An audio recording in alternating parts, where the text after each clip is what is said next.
We found the target audience of our bikes really interesting. A lot of people who were into cycling before and maybe have got a little bit older, perhaps they're carrying some injuries. They want to maintain that cycling passion, but they need a bit of electrical assistance to boost them.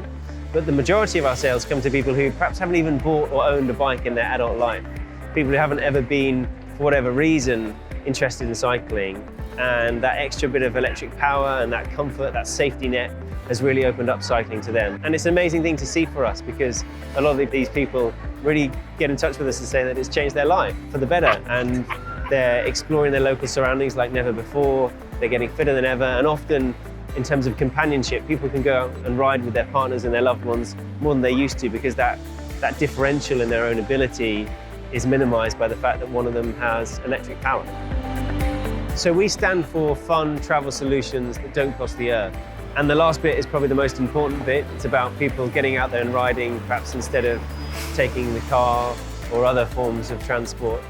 But it has to be fun. And I think if we're going to get more people riding, it has to feel fun. And I think electric power is inherently empowering for a lot of people who perhaps don't have the stamina on a bike or are intimidated about how far they're going to go and be able to come back or intimidated by big hills. That's what e-bikes are there to help solve and to help kind of taper. And it's got to be fun, and that's why we keep our bikes looking as discreet and as cool and retro as possible, and we use vibrant, buoyant colors.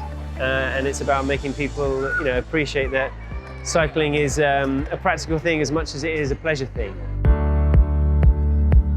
So our objective is to kind of democratize e-bike sales. That's because a lot of electric bikes can be quite expensive, and we have a slightly different model. We sell directly to consumers, and that allows us to make them hopefully a bit more affordable. But it's about premium bikes and really quality parts, but at affordable prices, and that's what we represent.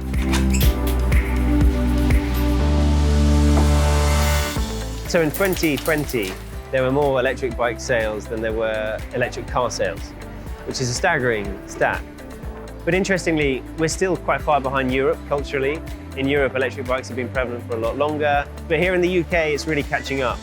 And I think the awareness around electric bikes has really increased, especially because of COVID. Cycle lanes and cycle zones have become much more popular in the last few years. And I think as a lifestyle choice now, it's a real alternative to traveling by train or traveling by car and complementing your train journey.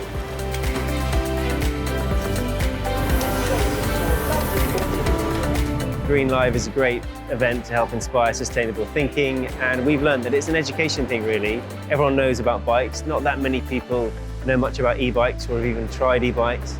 Some of them come with a bit of a stigma from the past, but e-bikes we hope have come a long way, and now they can be a real solution to people who are traveling or just want to get around and enjoy the environment they live in.